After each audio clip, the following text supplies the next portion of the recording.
Welcome to Sinful's Horror Stories. Today's video will be a compilation of some of my favorite scary stories that I've recorded over the past few months. So if you're new to the channel, you'll enjoy these videos because they will be new to you. But if you're here on a regular basis, you probably have heard most of these stories already. I'm going to do some Q&A answering before this video starts as well, because I know you guys have waited long enough for those. So here goes nothing. First question I'm going to answer goes to Gordon Searles. He asked, do you listen to horror stories from other channels? If yes, who? I've been listening for 3 going on 4 years now. Obviously, I've heard of Mr. Nightmare, Corpse Husband, Unit 522. Mortis Media is one of my faves as well.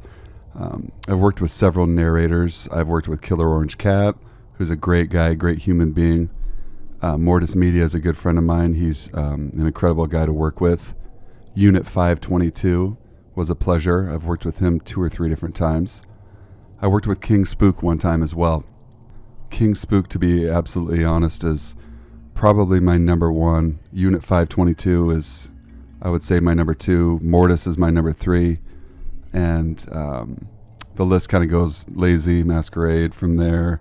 There's some top narrators. I don't want to out anyone right now. I don't want to play favorites, so hope that answers your question, Gordon. Thanks for watching, my dude. Vernell Smith asks, how did you get started doing creepy narration? Honestly, I've always been interested in doing radio or narrating of some kind. Ever since I was a young kid, my voice really got super deep. I kind of wanted to do something kind of related to this field. I'm really glad that all of you guys enjoy listening so much because it's turning into a part-time job and maybe eventually it'll turn into a full-time gig. And Vernell does ask, do I have any pets? I do. I have 2 cats, Mittens and Waffles. Waffles has the polydactyl claws, so Home Dude can legit give you a high five. He can wrap his little thumbs around you and hold you like a person. And I live in Vancouver, Washington, an exciting place. So Sarah Z asked as well where I was from the U.S., Vancouver, Washington. Again, looks like you live in Australia, which is really cool. It's one place I'd love to go visit someday.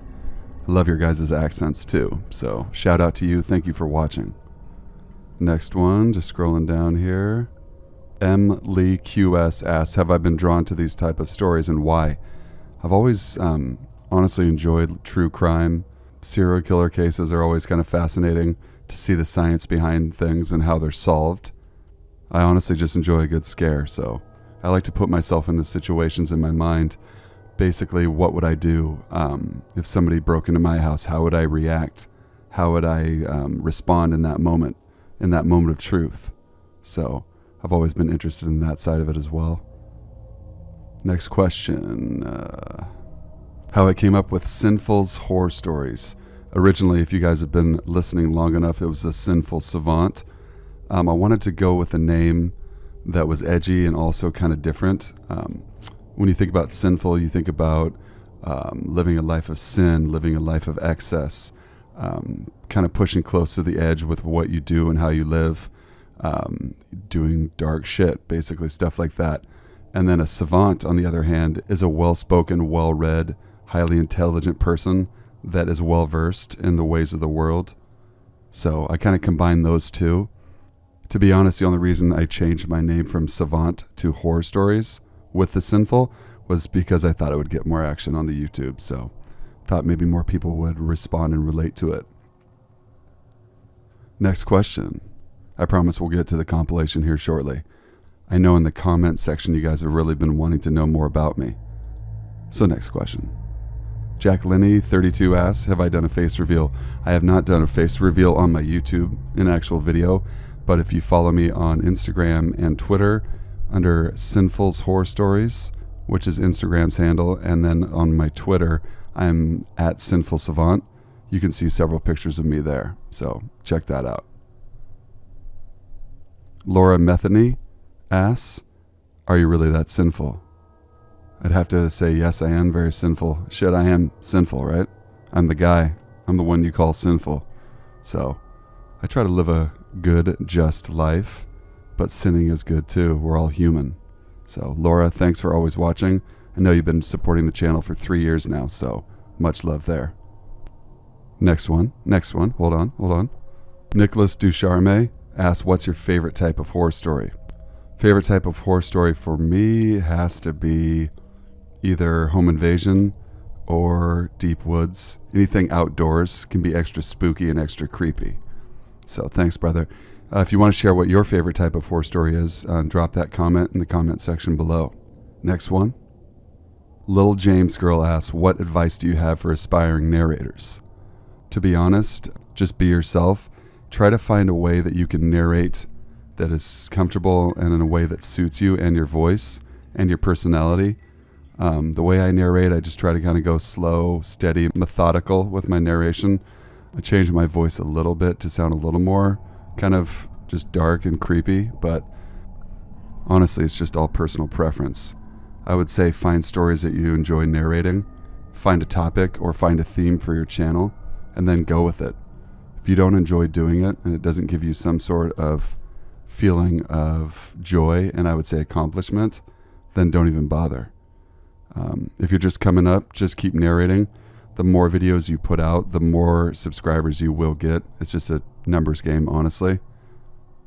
So, thank you. Next one. Michelle Graham asks, what made you decide to create a horror-based channel?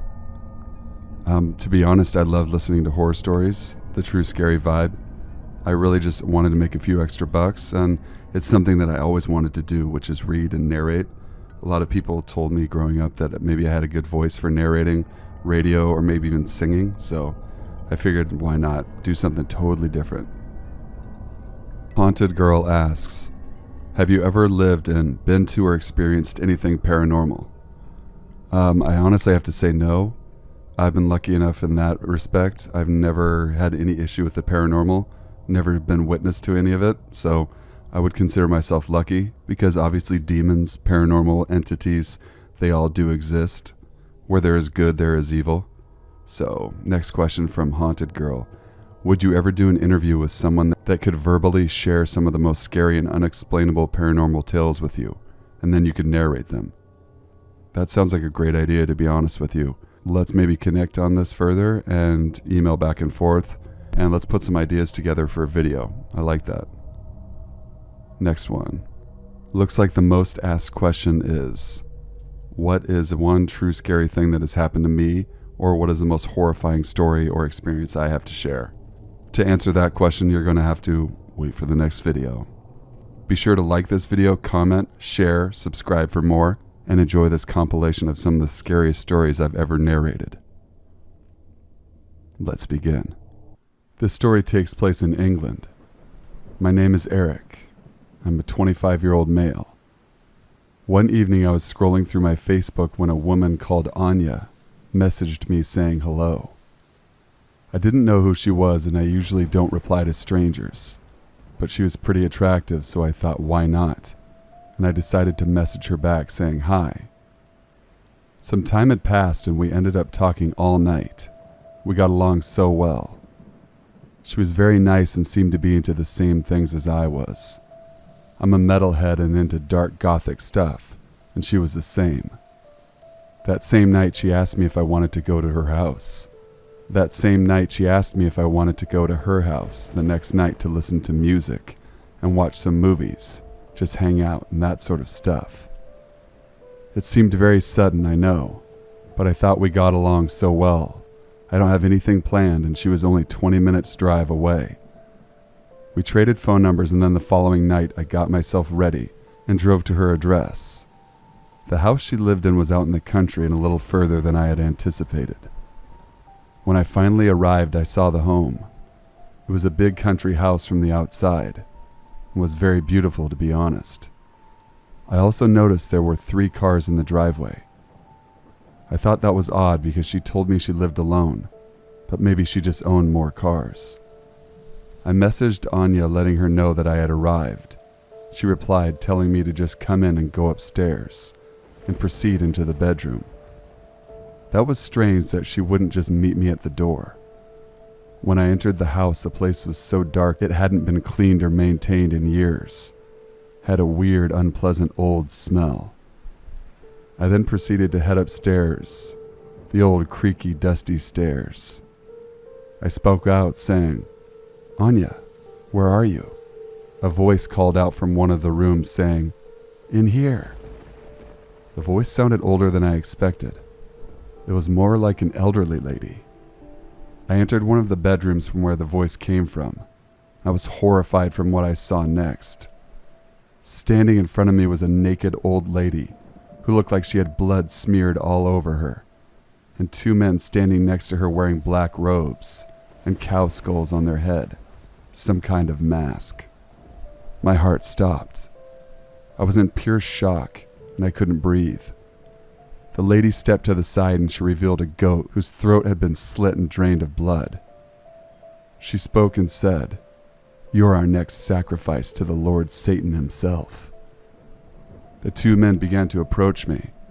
I turned around and sprinted as fast as I could. They chased me down the stairs. I flung the front door open and one of the men tackled me to the floor just as we got outside. I wrestled with him, trying to punch him and get him off of me, which I did after a short struggle. I got up, dashed to my car. The man then ran up to my car, started banging on the window, trying to open the door. I quickly started the car and began to drive away as soon as I started accelerating. I saw the second man a few meters away in front of my car. He obviously anticipated my escape and tried to stop me. I slammed on my brakes, and the man who tackled me ran up behind my car, smashed the back window in my car.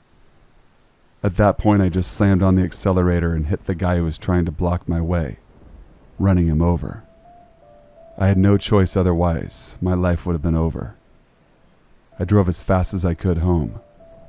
I never told anyone about what happened. And I sure as hell don't use social media anymore. Story number 2. My name is James. I'm a 16-year-old male. One evening I was playing some Black Ops 4 on my PS4. I was having a good night, getting lots of kills and enjoying myself. I came across this one guy whose online ID was Killer Ken 663. I kept killing him over and over, and as he had a headset on, I could hear him shouting and swearing every time I killed him, which I found pretty funny. He stayed in my lobby for about 4 games or so, each time getting more angry and upset. I was finding it funnier though each time. After about the 4th game of destroying him, he spoke in the lobby before the next match and said, "God damn it, that stupid kid keeps killing me."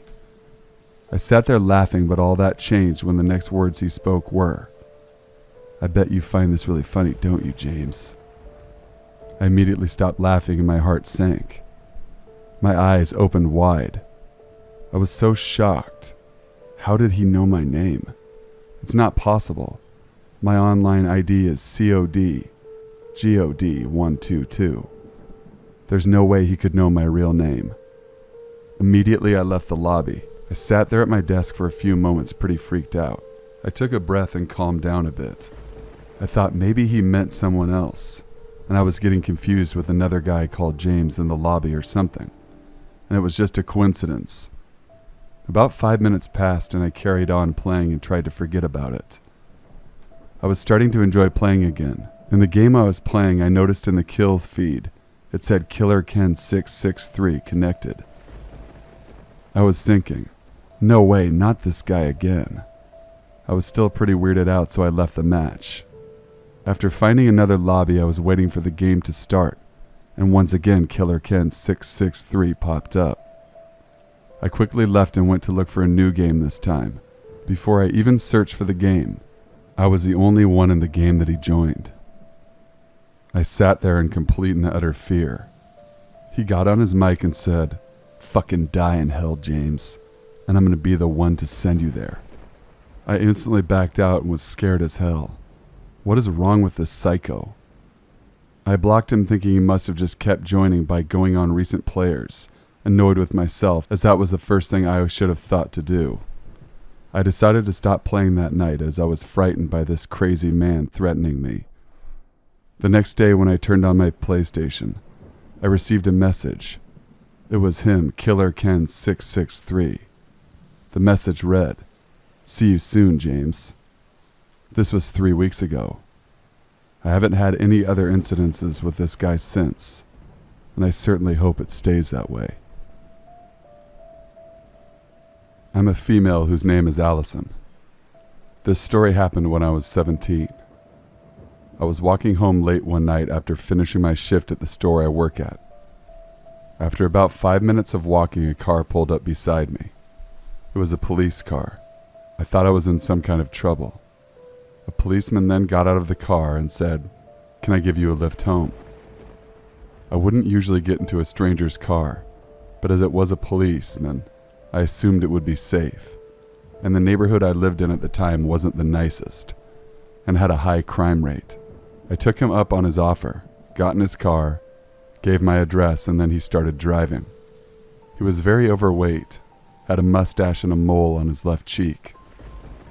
The first few minutes of the car ride were pretty awkward, as he nor I didn't say anything, until he spoke up and said, "Lucky I picked you up when I did. All sorts of young women like yourself get assaulted around here, allegedly." And then he chuckled. I thought that's a strange thing to say, and even found it amusing, especially for a cop. Right after that he said, "But I got you safe in my hands, so don't you worry." As he said this, he placed his hand on my thigh, giving a small chuckle once again. His fingernails were long and broken and really disgusting.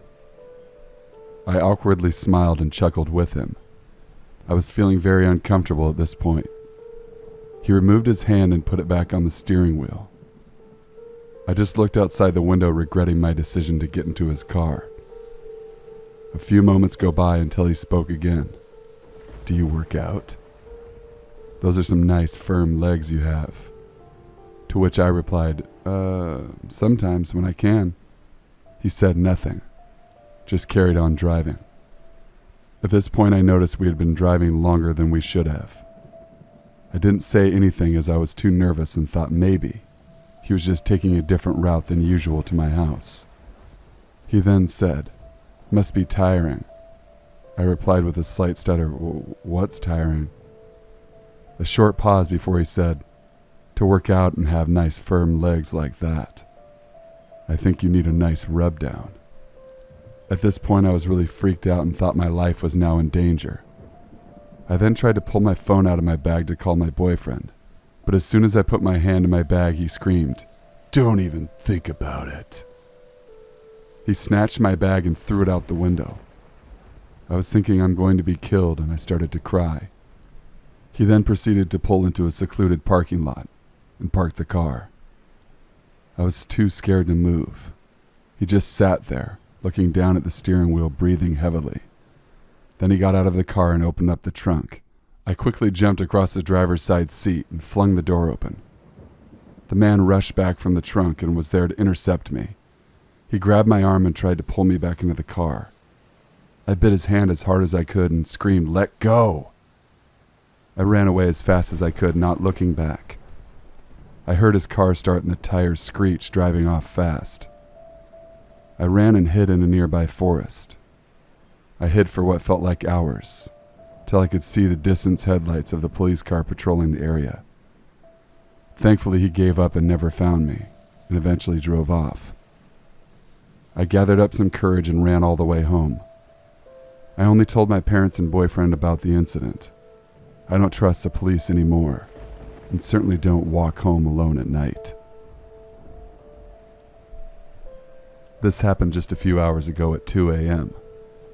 I live in an apartment complex downtown, and it's also filled with lots of university students, but the building also houses many of the non-university students on the top floor where the penthouses are located. A little bit of background information. I'm sort of a manager-resident advisor for the uni students that live in the building.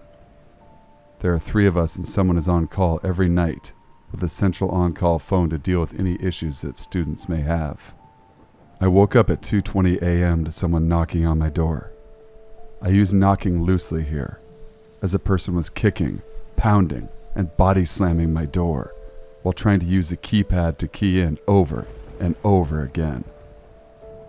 I quietly looked out my peephole and saw a man who seemed under the influence. At the time, I was terrified that things would get worse if he knew I was home, so I tried to be as quiet as possible. I grabbed a kitchen knife for reassurance. Then I went to my room and started calling the person on call to help me, but he wasn't picking up.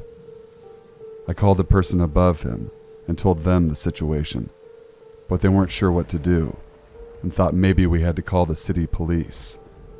But she said she would call around and then call me back immediately. I would have immediately called the police, but the last 3 times I've called them for other issues, as an RA here, I've had to go down and then badge them into the building. I was terrified of having to unlock my door and go out. I decided to start calling everyone else I knew in the building.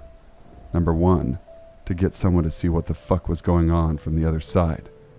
And number 2, to get someone to open the building door for the police if I were to call them.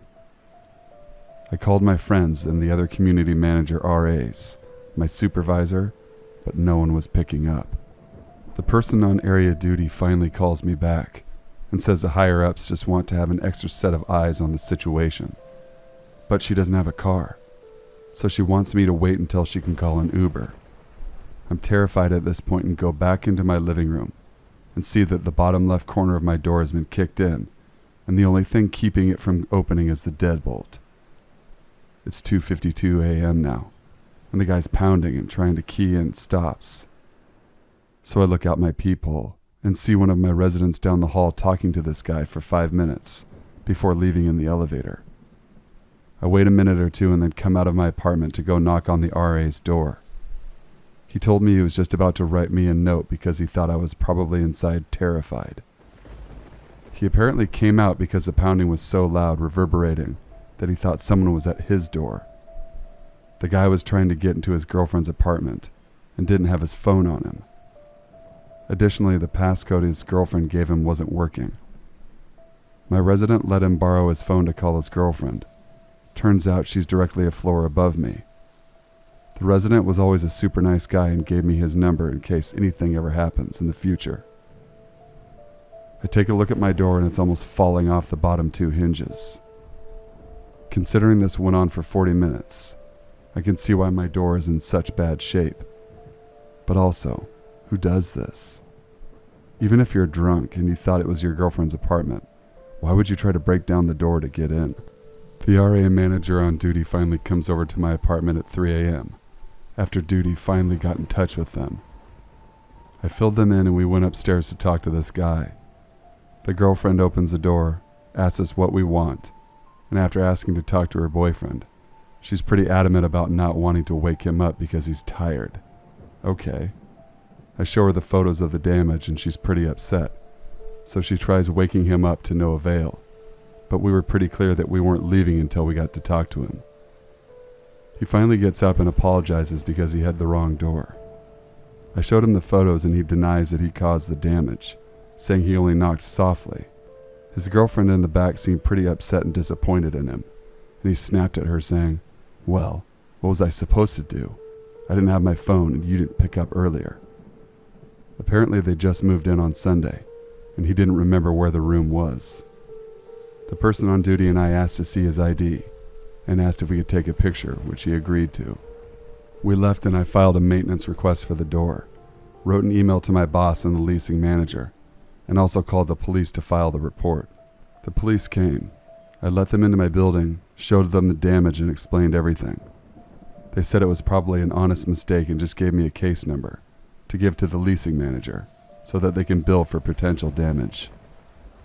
I asked if they could give me an update afterwards, mostly for my sanity and reassurance, but they said it was unnecessary and there wasn't really anything else I needed to know.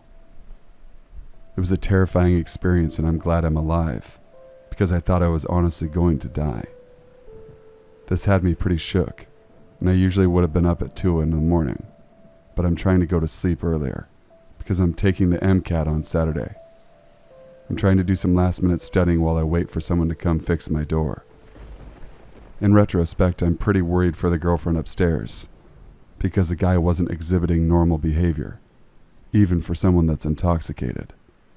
I'm going to be extra cognizant of noises from upstairs, and I'll call someone if it sounds like there's any instances of domestic violence or abuse.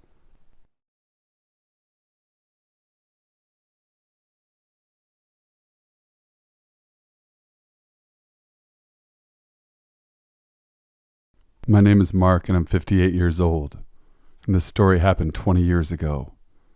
I used to be a truck driver working the night shifts.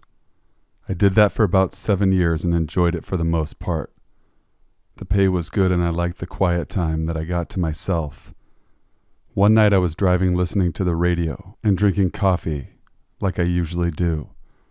It was really dark on the secluded roads I was driving on, with no street lamps around. All I could see were my own headlights and the road it lit up. It was also pouring down rain. I came across a car that was pulled over to the side of the road, and two men who then ran into the forest, leaving the car doors open. I don't know why, but something made me stop and pull over as soon as I drove past. I turned my radio off and thought about what I just saw and what I should do. After some thought, it did look odd, so I decided to check it out. I grabbed my flashlight and walked down the road towards the car. When I got there, I couldn't see anyone around. I spoke out and said, "Hello? Anyone there?" I shined my light in the car and had a look inside. The car was on and the keys were in the ignition. I mumbled to myself, What's going on here? Just as I said that, I heard a branch snap in the woods. "Hello? Who's there?" No answer. I called out again. "Is anyone there? Are you hurt?" I was starting to think I shouldn't be here. Whoever those men were who ran off clearly didn't want me to know something and didn't need any help.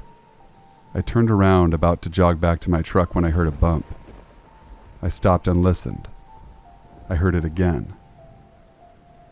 It was coming from the trunk of the car. I tried to open it, but it was locked. I needed the keys. I quickly got them out of the ignition and opened the trunk, and I couldn't believe what I saw. There was a woman who was gagged and tied up. She was bleeding on her forehead and tears streaming down her face. I removed the cloth from her mouth and she was begging me to help her. Before I could do anything, the two men ran out of the trees and attacked me. One of them hit me really hard on my knee with a crowbar, and I dropped to the floor screaming in pain, whilst the other one hit me with a bat on my legs a few times to make sure I wasn't getting up. They both ran into the car, slammed shut the trunk, and drove off. That whole time I could hear the woman screaming for help. I tried to get up, but I was in too much pain and I couldn't stand.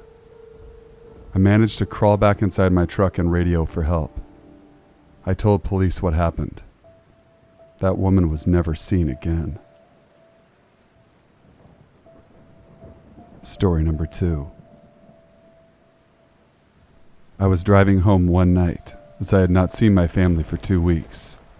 Filled with excitement, I decided to take a shortcut through a desolated area that I didn't know too well. I had heard stories through the scanner about it, mostly ghost tales. And I do, as a matter of fact, believe in ghosts, but my eagerness to surprise my wife and kids got the best of me. It was 3:40 a.m. or so in the morning, and I had been on that particular road for about an hour already. Nothing out of the ordinary had happened yet. Suddenly, I get to an area packed with old creepy trees on the side and tons of shrubbery. As usual, my radio was on, and out of nowhere the horrible static starts crackling through the speakers. I started to feel chilly and uncomfortable, when wouldn't you know, I saw a man hanging from a tree on the side of the road. There he was. His body was even swinging from side to side. I stepped on the brake as fast and as carefully as I could, but I kept looking through the rear view mirror, and he was still there. I grabbed my coat, my gun, and my flashlight, and I had my phone in my pocket, and I started to dial 911. But there was no signal. I made my way through the shrubs, and when I reached the tree, he was gone. I moved the flashlight around thinking maybe he had gotten free.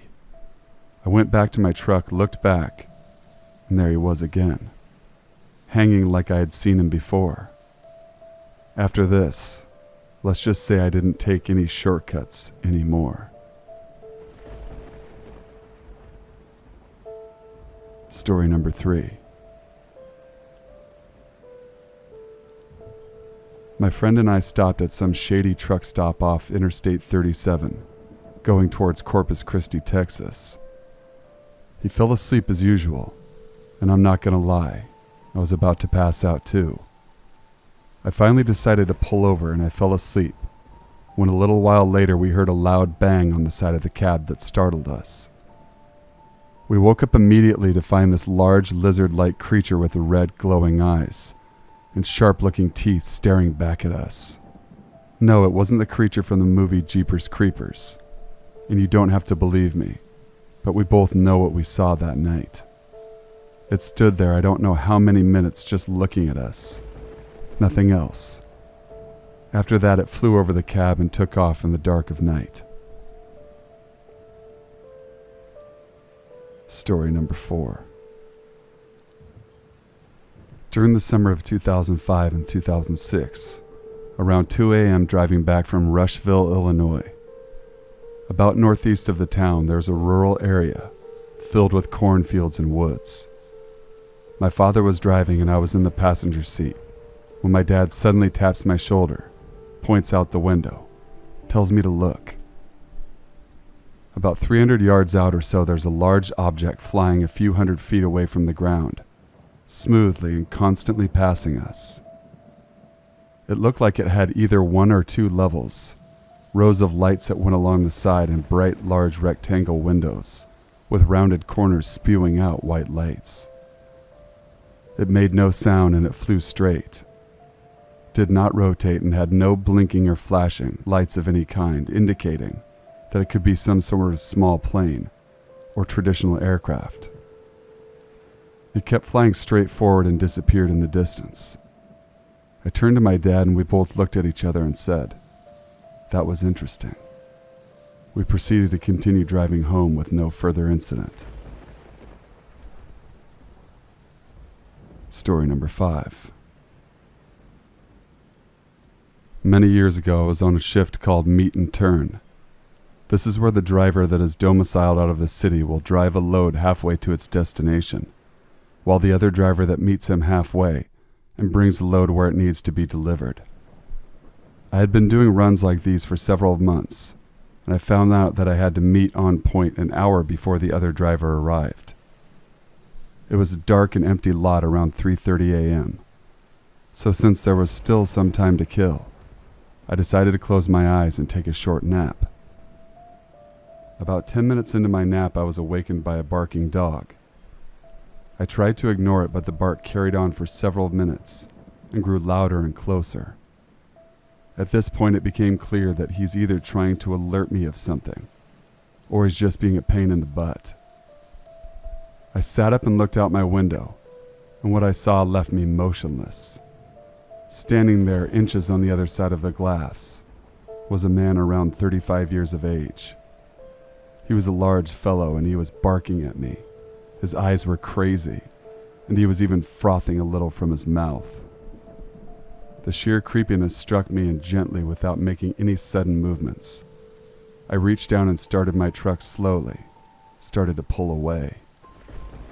As I was doing so, he was chasing after me, much like you would expect an angry dog, and still barking as I kept pulling away.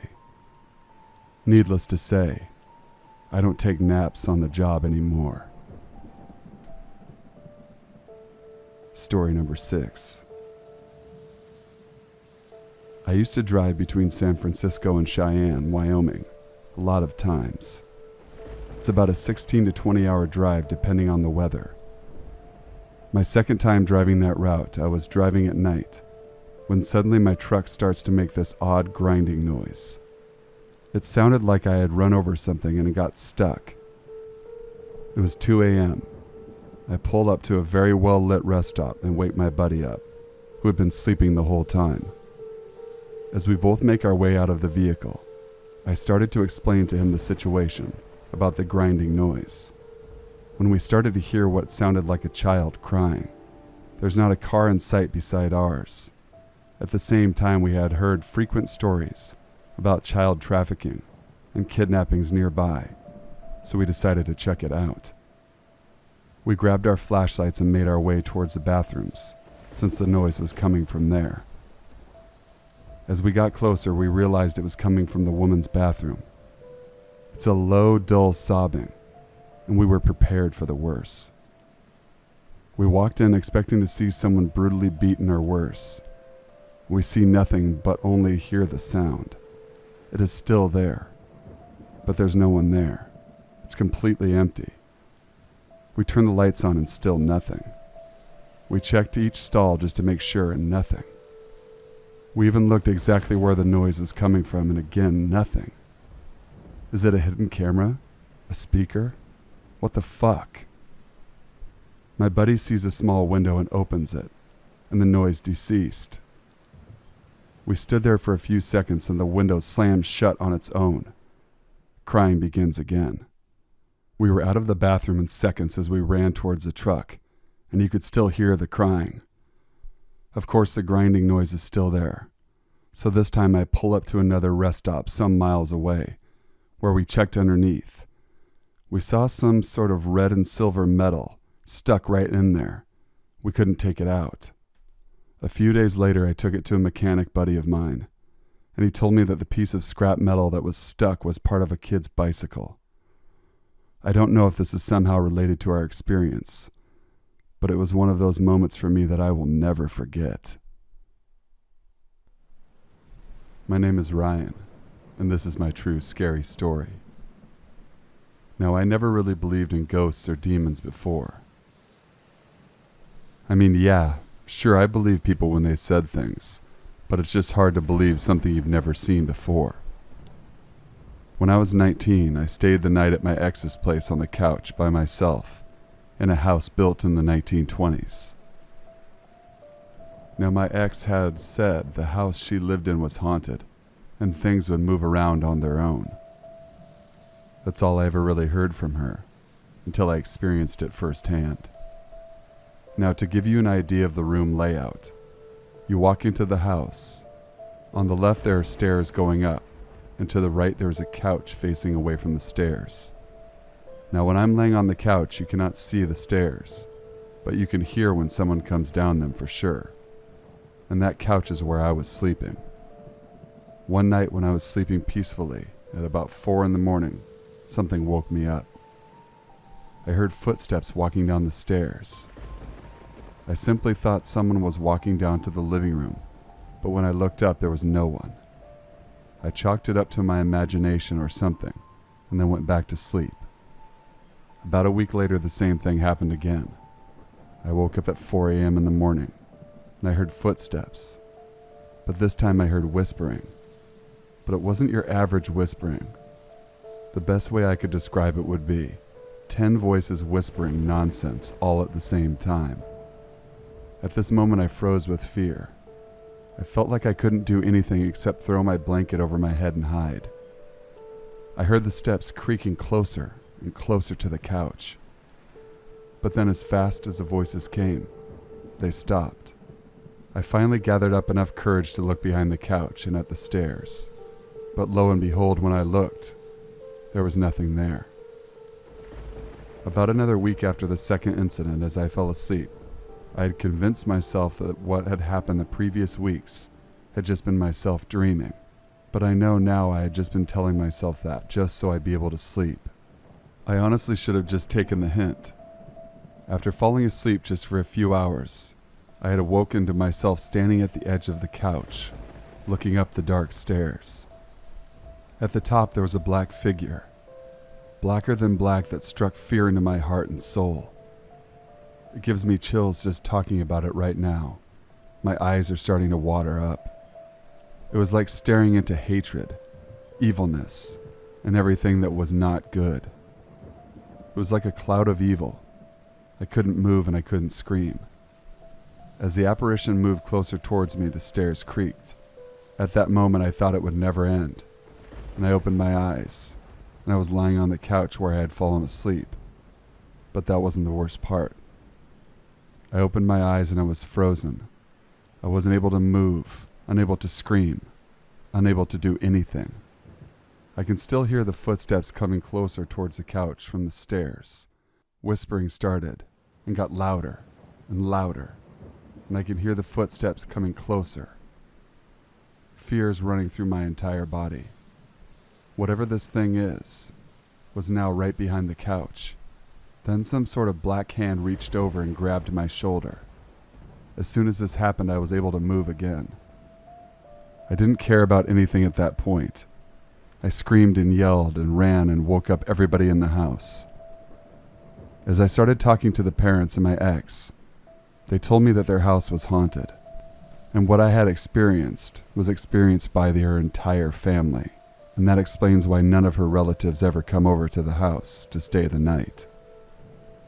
I was curious about the history of the house, so I went to the local library to look up the history. It turns out the house was built in the 1920s by one man that lived in it for 30 years until 1950. After that, a couple bought the house, and 1 year later they sold it. And after that, another couple bought it, lived in it for 1 year, and then sold it. This pattern happened 6 or so times, people purchasing the house and then abruptly selling it. On top of all of this, when my ex's parents purchased the home, they found 30 or 40 crucifixes scattered on the walls and on the floors. If that's not a red flag, I don't know what is. But I'll tell you one thing. I didn't believe in ghosts and demons before this moment, but I do now. Story number 2. This is one of the weirdest experiences I've had to date, and I'm still not sure entirely how it happened. I was house sitting for my aunt and uncle a few months ago. I've spent plenty of time in their home before and looked after it alone, and I've never felt anything good, bad, or otherwise. I mentioned to my girlfriend that this time something felt off. The dogs were extremely restless, and I was hearing things that I hadn't heard before. She offered to come stay with me, which I should have known would get interesting, because she tends to attract things. So the evening began quite normally. We watched some Netflix and were chilling in the TV room when we started hearing odd noises. There were very pronounced sounds coming from the living room. We decided to walk into the kitchen, switching on all the lights as we went. We saw nothing. My girlfriend, knowing her stuff, grabs a salt and creates a salt line in front of the door to the TV room. We can still see out of the living room, so she aims her camera phone out there and starts taking pictures. We were astounded to see orbs in most pics, including one very large one that looked as if it was moving at quite a fast pace. Sometime during the evening, things had quieted down. We went off to shop to get smokes. We arrived back to find one of the dogs in visible pain, having injured her leg, and both of them were very agitated. Also, some money that we had left under a heavy cross on the table had been moved. There's no way it could have been blown away or anything. My girlfriend has experience with these things, and even she was a little freaked out. We walked past the passage door and paused to have a look down there. And this is when the freakiest thing of the whole night happened. I was standing next to her, and as we looked down the passage, something unseen rushed at us. She just turned and ran, and I followed her, but I could feel this force behind me until we got past the salt line. We stayed there the rest of the evening. We had a quartz lamp on the whole night and made sure the salt line stayed there. Don't think either of us got any sleep. The rest of the nights I stayed there minus my girlfriend, and everything was fine. No reports of any weirdness from the family either. There is a hospital close by, so I'm not sure if my girlfriend just drew something in from there or what. But she is a bit of a lightning rod for those things paranormal. Can these things be drawn to her even if they don't normally hang around certain places? Usually she attracts things when we go places, but they are often attached to people or the place. But this was neither. Any insights or ideas welcome. Story number 3. This took place 5 years ago when I was in a fraternity.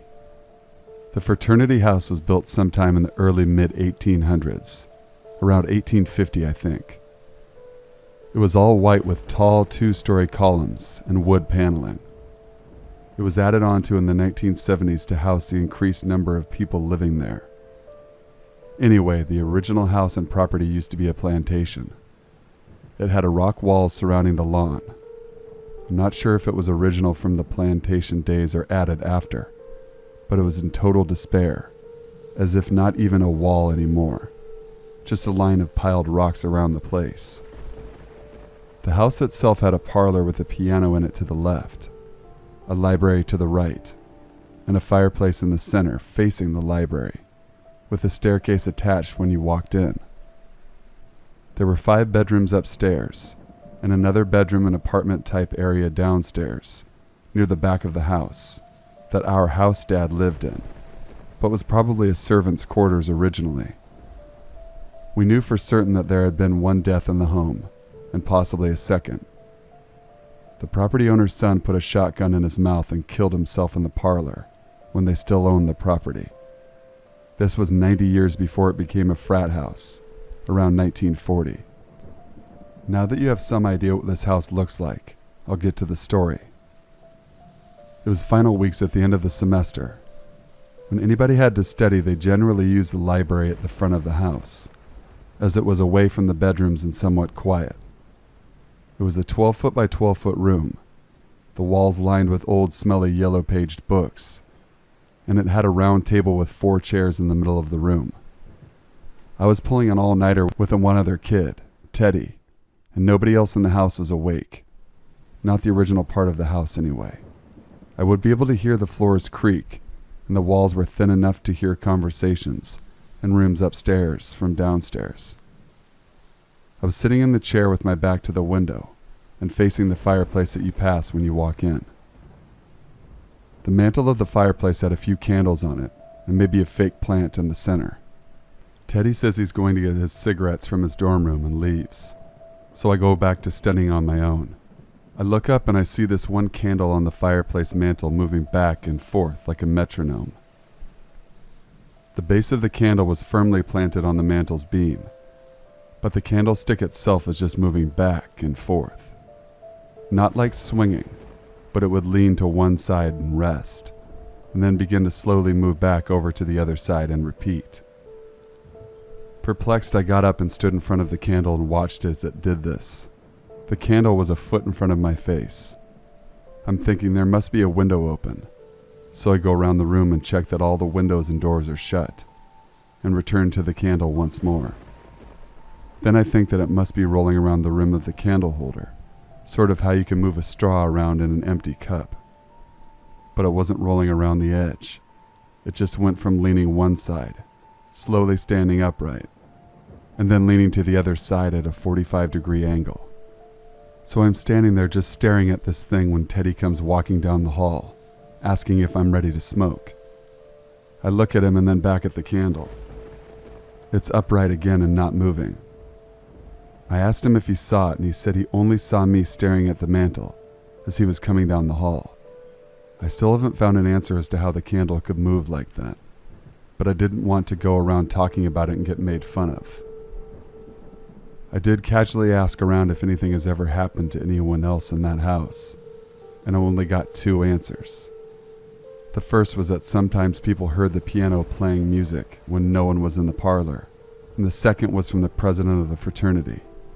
He was required to stay in the house over winter break to make sure that the heat was on, pipes wouldn't freeze, basic maintenance stuff, etc. He said that after everybody left for winter break, it snowed. Not much, maybe 2 to 3 inches. On his 4th night there on his own, he heard a knock at the front door, which was not common. So he goes to open the door and there's no one there.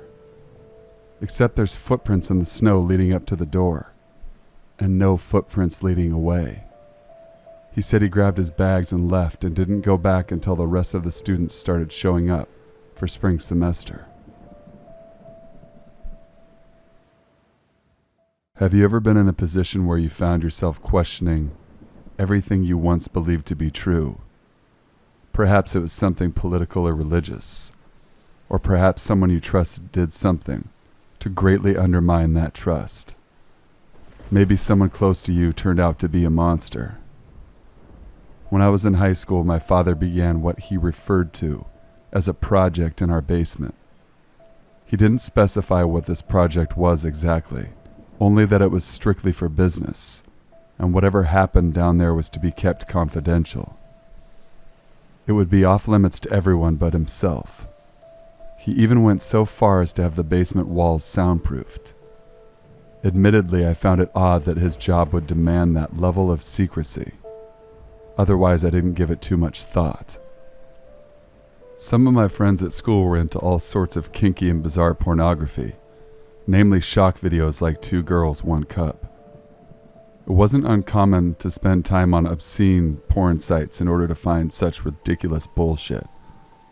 As for me, I never spent too much time on the internet. Typically, I would just look up NFL or NBA highlights, but not much else.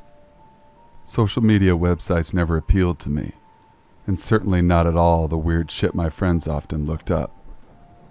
One particular day, we were sitting at the lunch table, and my friends were talking about the latest they had seen in the world of strange pornography. As usual, I tuned it out when they brought it up. Then one friend named Kevin began to discuss what he called the dark web, and what he mentioned made all of the kinky stuff seem tame by comparison. Hitman websites, videos of animal torture and mutilation, realistic or possibly even genuine depictions of rape. He claimed he even saw links to child pornography, although he denied clicking on any of them. I admit what I heard actually piqued my interest. Could such a fucked up place truly exist on the internet? Kevin invited us for a sleepover on the weekend, at which point he would show us some of what he was talking about. We all agreed to come over. As he navigated us through the dark web, I saw he was telling the truth. We saw links to every awful thing he had described to us. He stumbled across a random untitled link that stoked up his curiosity. What do you think? Should we check it out? I said nothing, but the rest of the guys all said yes. With that, Kevin clicked the link. The screen changed to show us a clock counting down. Apparently we had stumbled across a live stream. When the clock reached 0, we were greeted by a very dark room. For the first 30 seconds or so, all we could hear was heavy breathing. Eventually a small beam of light appeared, presumably from a flashlight, and illuminated some guy wearing a strange mask, a top hat, a suit, and a cape. His voice was distorted to prevent anyone from recognizing it. Good evening, everyone. Thank you all for joining us. You may call me Hawkins. And boy, do we have a show for you tonight. A pair of helpless victims. With that, the rest of the screen was illuminated. It was a bright red room, very small and cramped. On the back wall, 2 women were locked up in wall-mounted cuffs.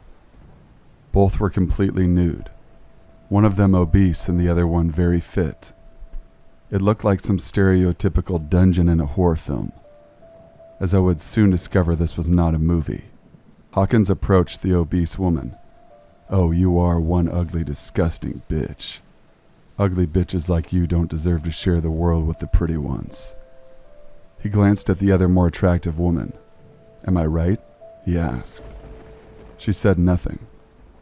I have something special planned for you, but for now we deal with the ugly one. My friends and I all began to feel uneasy about what to expect. Garden shears, Hawkins shouted. A second pair of hands appeared from off-screen and handed the masked man a pair of garden shears, and he slowly crept up to the woman. A pity, if only you were better looking. I might not have to do this.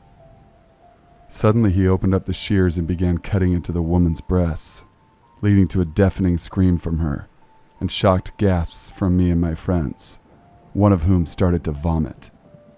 Hawkins went down to her feet and tried to cut them off as well, but found it difficult as she had very thick ankles. No matter, Hawkins said calmly. Chainsaw? The unseen assistant handed him a chainsaw, and my heart sunk. He revved it up and slowly cut into her ankles, leading to more prolonged screaming and tears streaming down her face. The other woman began sobbing in terror as well. Hawkins' mask and costume became drenched in blood. After slicing off her feet, he started cutting into her abdomen, leading to her guts spewing everywhere. One of my friends passed out from the shock and the sight of this. "Let her bleed. But as for you," he said, moving toward the second woman, "whip." After receiving the whip, he walked up to her and gave her a number of brutal lashings. It was at this point when Kevin noticed there was a message box for the live stream, and people were typing all sorts of awful messages, all of them expressing glee at what they were seeing. Kevin typed in his own message. "What the fuck is wrong with you people? The police will hear of this." I saw Hawkins unzip his pants and release the woman from her shackles. But before he could do anything else, his assistant spoke up. "Hey boss, check out this message." Hawkins kicked the woman very hard in the stomach before walking over to the camera. "Oh, a tough guy, eh, Kevin? Gonna call the police on me, huh?" All of us gasped when we heard the crazy masked man mention Kevin's name. "No matter. I have all the information I need on you. Looks like I'll be seeing you soon." A box appeared showing Kevin's name, home address, and school. Kevin was frozen in terror. "Now, if you'll excuse me, I have business to attend to." It was here when Kevin shut off the computer. The rest of our friends bailed, but I chose to stay behind with him, even though I was also frightened out of my mind. Fortunately, nothing happened that night, but Kevin didn't get any sleep at all. A few weeks passed and it seemed what had taken place had blown over. That is until one Friday night. I was watching the local evening news when I heard a report of a mass homicide that had taken place not far from where I lived. I was horrified when I saw a reporter standing outside what I recognized as Kevin's house. Kevin was reported as missing while his parents and siblings were slaughtered. "My God, they got him," I said to myself. During the night, I woke up to use the bathroom. As I walked out, I saw my father coming up the stairs, looking like he had just finished yard work. His clothing was covered in dirt. "Dad, it's 1 a.m. What were you doing?" "I was fixing a busted sprinkler." "At this hour? Why not? Is there some law that says I can't?" "Whatever, Dad," I sighed. I went back to bed and thought nothing of it until the next afternoon. My father had left the house to run some errands. It was here when I decided to be a naughty boy and check out the basement. I don't know why I suddenly decided right then and there to check it out. And I didn't usually have a rebellious streak, but fuck it. I wanted to see what the secrecy was all about. I go down the stairs and flip the light switch. So far, the basement didn't really look all that different from the last time I had set foot down there. Until I looked behind the staircase and noticed something that definitely wasn't there before. A door. I opened the door and a light turned on automatically. What I saw made my blood chill. It was a room with red painted walls and wall-mounted cufflinks. It looked identical to the room I had seen in that awful live stream weeks earlier. In a corner lay blood-stained garden shears and a chainsaw. On the wall next to the door was a desk with a computer and webcam. Next to it was a hideous mask, which I instantly recognized as the mask worn by Hawkins. I heard my father shouting upstairs when he noticed the basement door was open. He came down cursing at me and stopped in his tracks when he saw me standing in the entry of his secret room and holding the mask. His expression changed from anger to shock instantly. We stared at each other in awkward silence for a long time.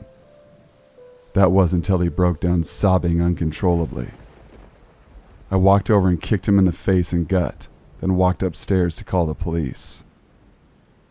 My father was arrested shortly thereafter.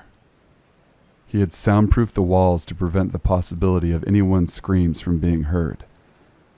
Also, my friend Kevin and those two women in the live stream were buried in our backyard. Their bodies thoroughly dismembered and laid on top of one another. That explains my dad's late-night yard work. As to why he took the name Hawkins for his dark web identity, Apparently there's a man buried in a nearby cemetery named Carl Hawkins, who was murdered back in 1995. The crime had gone unsolved for nearly 20 years. My father confessed to being his killer, and as it turned out, DNA blood evidence recovered at the scene back then was a match. The name Hawkins stuck with him because you always remember your first murder, as he put it. 5 years have passed since his arrest and sentencing. I haven't paid him one visit in prison since then. Eventually, he will receive the death penalty by lethal injection. I wish I could say I'm saddened by this.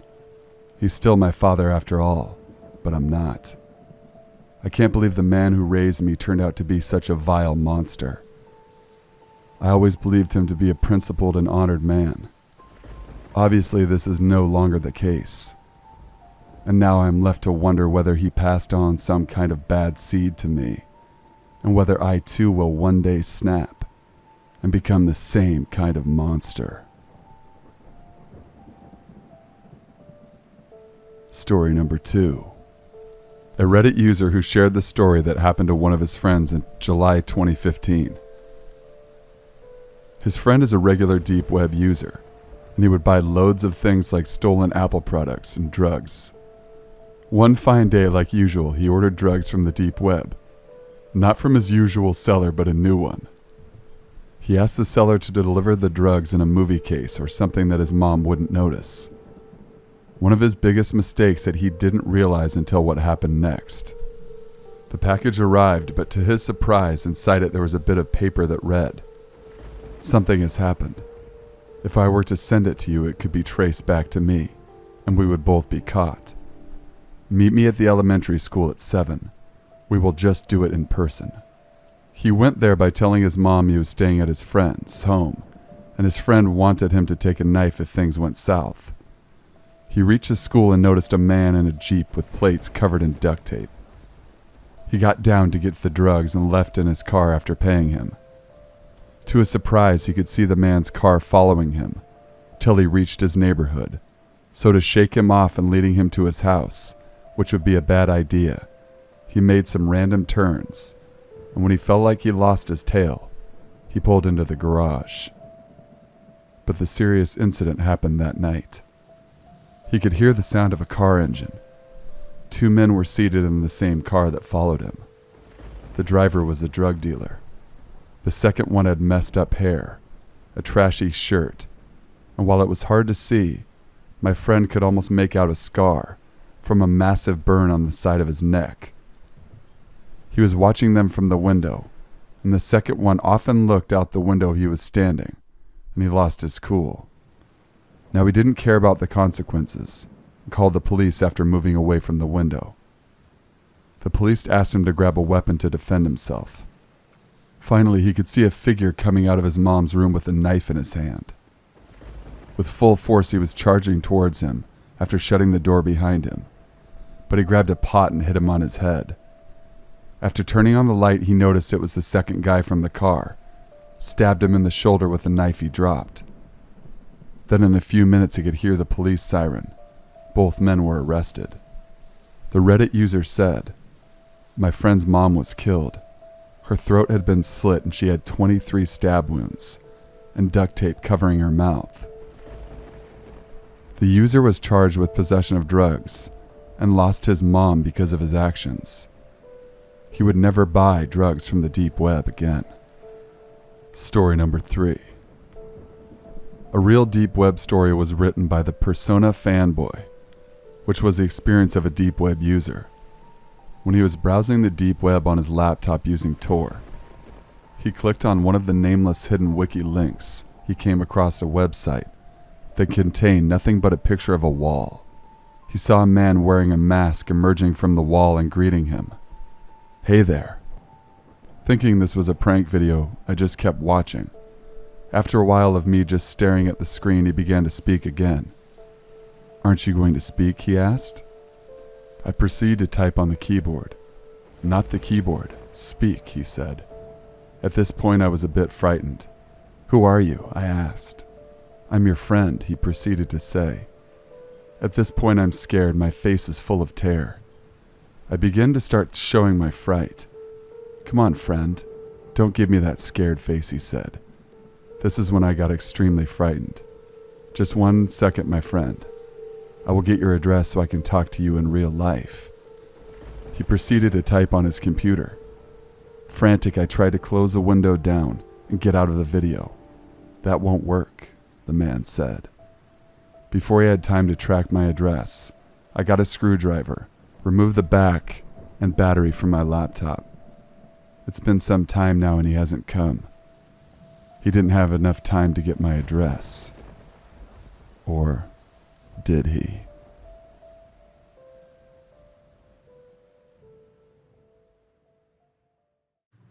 Against the advice of my parents, I started working at a bikini coffee stand when I was 17 years old, and continued working there until I was 20. If you're unfamiliar with bikini coffee stands, they are little drive-through espresso stands, usually painted in some neon color, where all the employees wear lingerie or bikinis while they serve coffee. I know this sounds strange, and believe me, it is strange. However, the money was good, and it was fun at the time. Not to mention my parents really couldn't afford to pay for college. There is no loudspeaker where customers place their order. They simply drive up to the stand, order coffee, and make small talk as they oogle you in your skimpy ensemble. Within a matter of months, the boss gave me the busiest shift. The shift began at 4 a.m. and ended at 9:30 a.m. Though the coffee stand was not officially open until 4:30. I had to count the till, grind the espresso beans, fill up the sinks, and take stocks, clean if needed, etc. The coffee stand was situated in the corner of a large parking lot, sharing the enormous empty lot with only one other retailer. This retailer didn't even open until around 10 a.m, and so I arrived to the lot when it was completely dark, save for one dim street lamp above the stand, and the other in the far corner of the lot. I pulled up to the stand as I normally did, only this time it was my first shift alone. Normally I worked with one other girl, as this shift would get far too busy for one person. I had a routine with regular customers, as I literally worked every single day, as the boss wouldn't give time off unless requested. While I worked, I would see cars approach the stand, and know immediately which drink to prepare based on my recognition of a regular customer's vehicle. After almost a year on the morning shift, it was rare to see a new vehicle or meet a new customer. My boss was extremely strict about being fast and efficient, and would have us prepare drinks in advance for our regulars whilst they waited in the line of cars.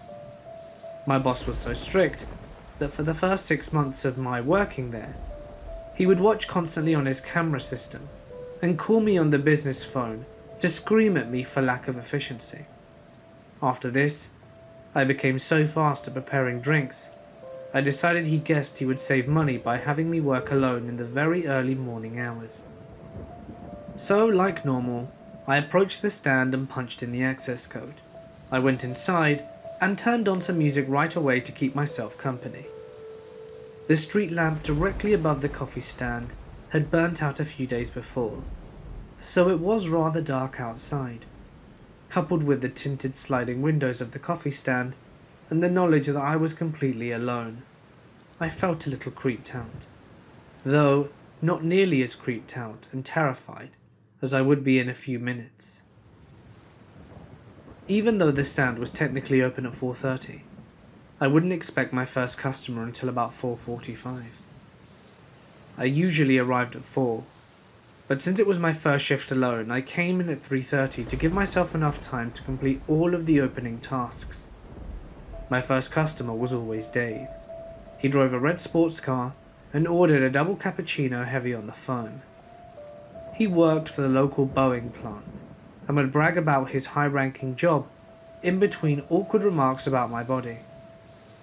You get used to that sort of thing after a while, but nothing could prepare me for this sort of thing that happened to me on that particular dark morning. Though many of our customers were pervy men like Dave, most of the early morning customers weren't as lecherous as one would expect. They simply needed coffee, and no other businesses were open as early as we. In fact, many of our morning customers were married women in soccer mom vans in desperate need of caffeine. I glanced up at the clock as I counted the money in the till. 3:50 a.m. I finished the count and walked from the back of the stand onto the main floor. There were 2 steps separating the back of the stand from the main floor. The back of the stand had no windows and contained a bathroom, large refrigerator, washer and dryer, etc. This is the area that my co-workers and myself would get ready and joke around where customers couldn't see us.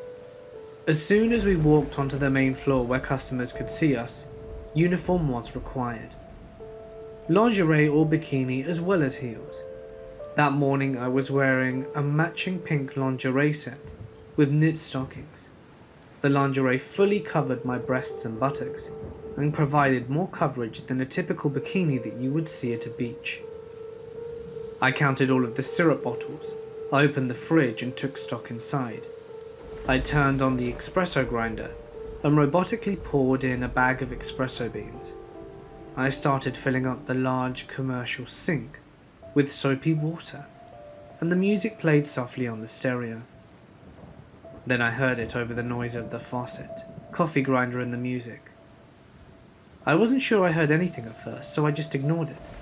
But then I heard it again. Someone was tapping on the sliding glass window of the stand.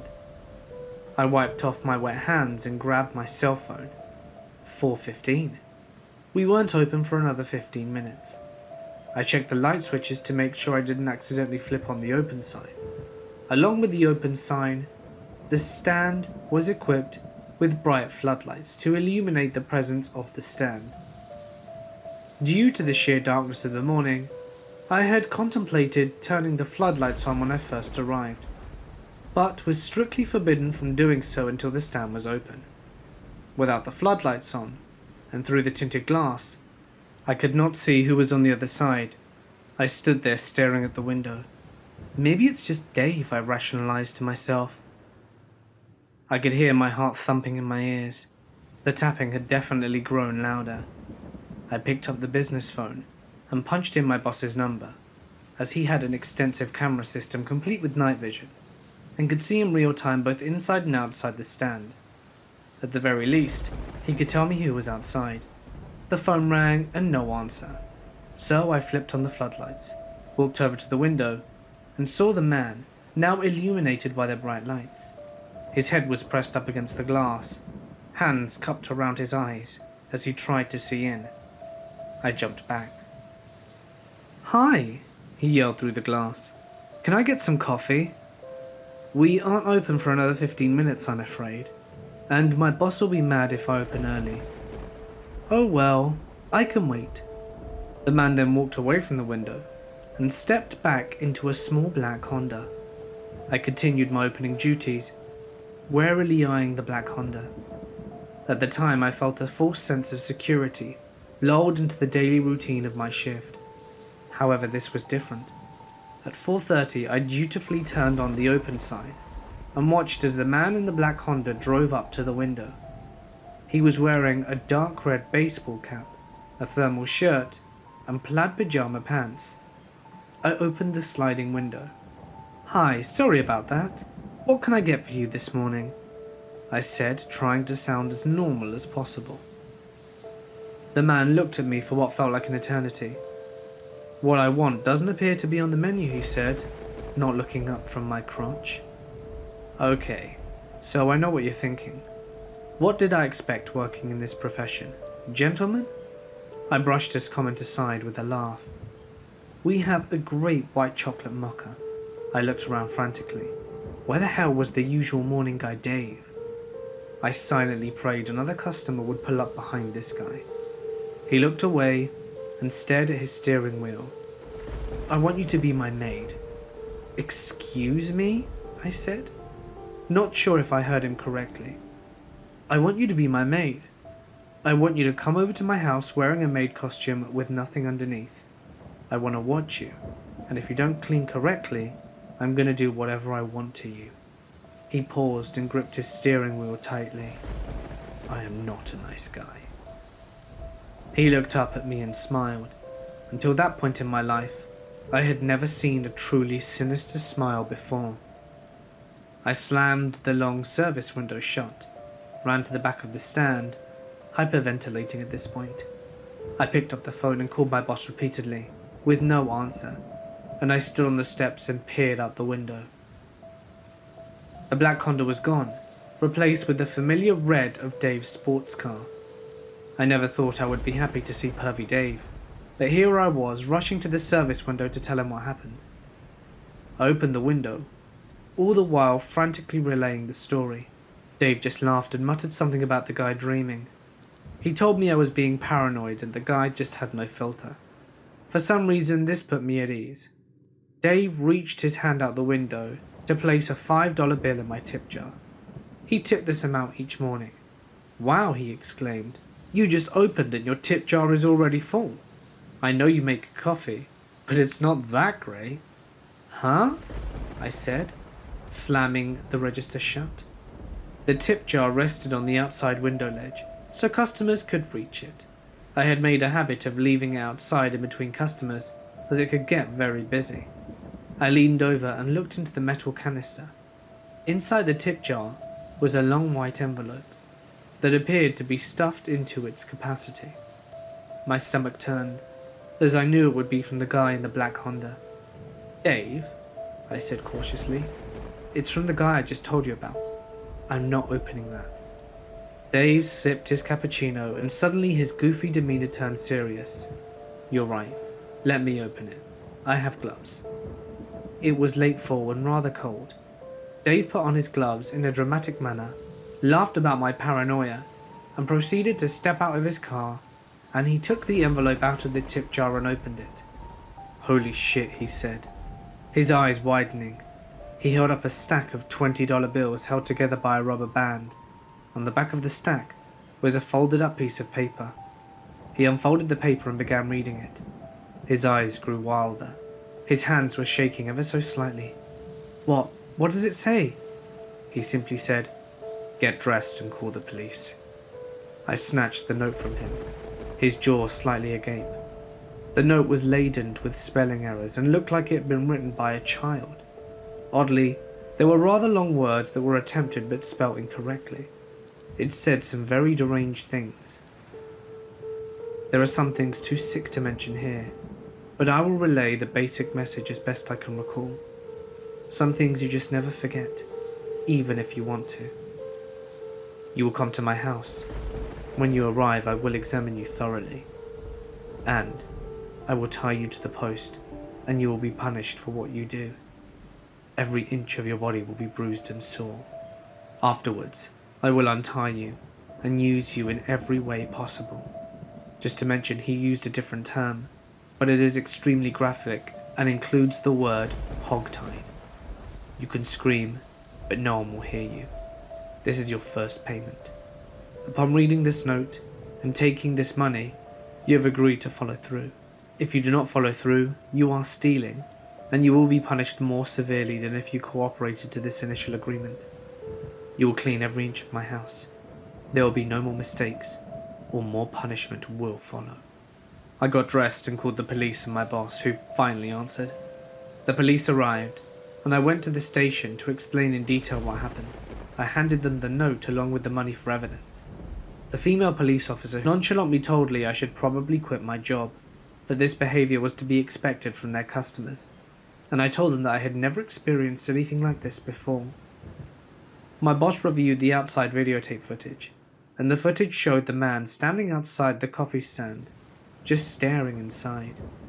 Occasionally it showed him leaning his head into the glass and cupping his hands around his eyes for better view. It also showed him rubbing his crotch. Apparently he'd been standing outside since 3:40, 10 minutes after my initial arrival. At one point, it showed him going back into his car to re-emerge several minutes later and finally tap on the window. I was shocked to realize that the man had watched me for almost a full hour without my knowledge. I felt stupid, but most of all scared. The footage also revealed that the man had his license plate covered with what appeared to be white paper. After reviewing the footage and the note, the police decided the man posed a potential threat, and that his behaviour was not normal. They sent an undercover cop back in the stand with me. I was shocked that they wanted me to go right back into work not even 2 hours after the incident. The cop sat outside in an SUV whilst I worked. The plan was this: if the man drove through again, I was to flick the open sign on and off to alert him of the man's presence.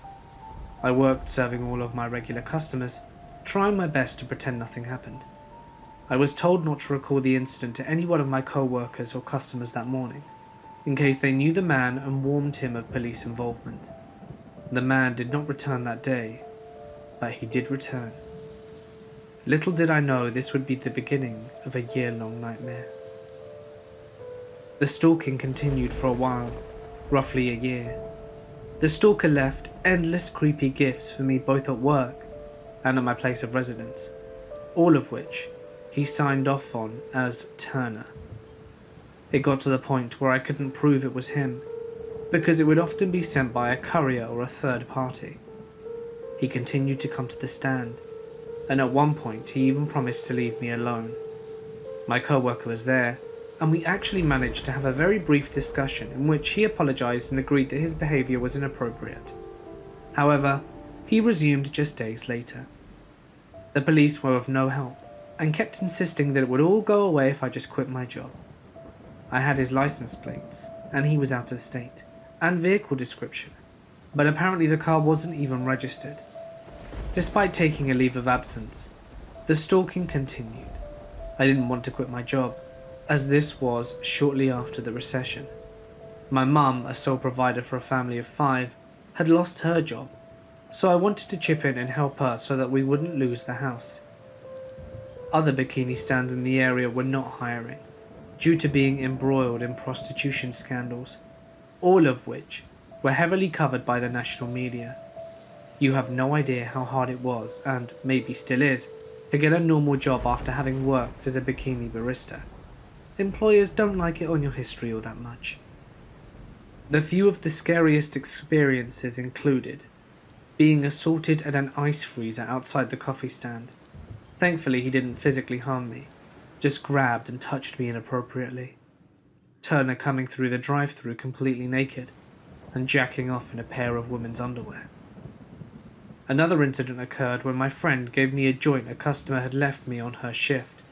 Crazy it may sound, my regulars often left joints in my tip bar instead of money, as I liked to smoke a lot at the time. I asked my co-worker the customer's name, but she didn't get a chance to ask for it. I was told by my friend/co-worker that he had long hair and looked like a hippie, and this fit the description of a customer who would regularly leave joints in my tip jar. I smoked the joint before I went to sleep one night, only to have a massive freak-out full of hallucinations and hysteria. I thought I saw ghosts, demons and fire, and I ended up in the hospital. I found out in the hospital that, in addition to having marijuana in my system, I also had a bunch of PCP. Later on, Turner would take credit for this joint by sending a text to my phone, letting me know that if I wanted him to smoke me out, that we could get together sometime. I guess he thought that this weed was enjoyable. Of course, I gave his number to the police. I feel like I gave them enough information to get this guy. But I was never taken seriously, or they had bigger fish to fry. They did find out, however, that the phone he used was a burner. In this period of time, it was evident that one of my co-workers was sharing my personal information with Turner in exchange for money, or maybe just because she didn't like me. This co-worker was later arrested on prostitution charges, and I ended up relocating and changing my last name, which is surprisingly easy to do. I did this primarily to get away from Turner, but also so that I could get a fresh start with new employment history, and get away from the negative energy that had encircled my life. I had taken nude photos of myself and my boyfriend at the time, and after we broke up, he had leaked them to everyone on my contacts list, including my co-workers, and of course, This meant Turner most likely got a hold of the photos as well. It may seem strange to you, but after a while the stalking becomes part of your life. It's kind of like living around a bunch of rattlesnakes. You may feel constantly on guard and on edge, but eventually, you work your daily routine around trying your best to avoid the snakes so that you don't get bitten. When it happens, you do your best to move on. I've recently found out, within the last few months, that a man fitting my stalker's description was incarcerated some time ago for doing something even more frightening to another barista in the Pacific Northwest. There was also similar incidences and reports of a man driving through bikini stands naked, or with women's underwear. I suspect this man was most likely Turner. I could not be sure it's the same person, as I never was able to find out this person's true first or last name, but I am hopeful that it's him, and that he will be locked away for a very long time. This happened several years ago, when I was a naive 19-year-old university student. A bus company had just returned from being on strike, and as a special promotion were letting people ride free for 2 weeks. I saw myself as adventurous and took this as an invitation to go randomly riding all over the city. One of my little adventures was a bit scary. I was at a bus stop in some random, unfamiliar part of the city. A man was next to me. We were the only ones there. I like to be nice to strangers and so engaged in conversation. Things escalated quickly. The man started telling me that he was some sort of crime boss, and that he was aiming to kill a certain person. He said something along the lines of, "I don't like when I have to kill people, but when they cause trouble, sometimes I gotta do what I gotta do." I was afraid he would hurt me if I upset him, so I politely nodded along, as though what he was saying was completely ordinary. Lucky for me, his bus soon arrived. He got on Route 2 to a place called Pleasantville.